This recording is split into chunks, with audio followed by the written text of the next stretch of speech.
Bayu. Peperan jomplang karo niku. Yo senggol. Kowe ngomong gerbang iki ana ning 10 tahun. Ya kakangmu bali-bali kok malah wis gawa bojo anak loro. Jelas pokok. Bojo piye to? Kang. Lha uripku kuwi ora tau ning desa, ora tau ning kutha. Uripku ning tengah alas terus. Sampeyan yo eling gawe aku.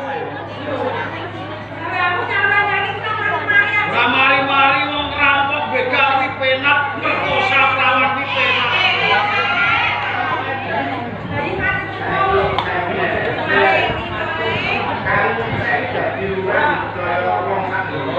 Nggih, Kang. Nggih. Kula niki pun tunggal. Pun boten rampok. Lah kula mrene ngeterke Ndoro Putri.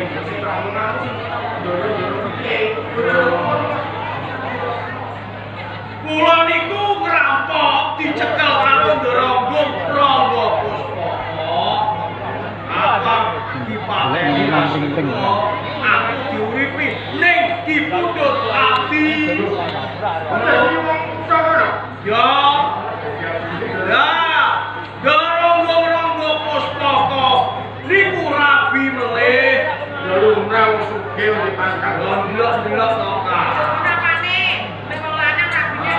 Rapi mulai wong wedok enom sing ayu. Terus niki Ndoro Putri Legia sia-sia mboten dikanggokke. Jadi Ndoro Putri Legia bojone Ndoro Rangga.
Kowe titip Ndoro Putri ning ndi?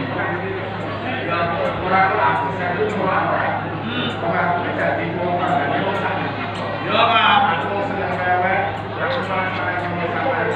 Ya, kejadian ini koyo berkah. Kejadian iki karo bahasa Ndoro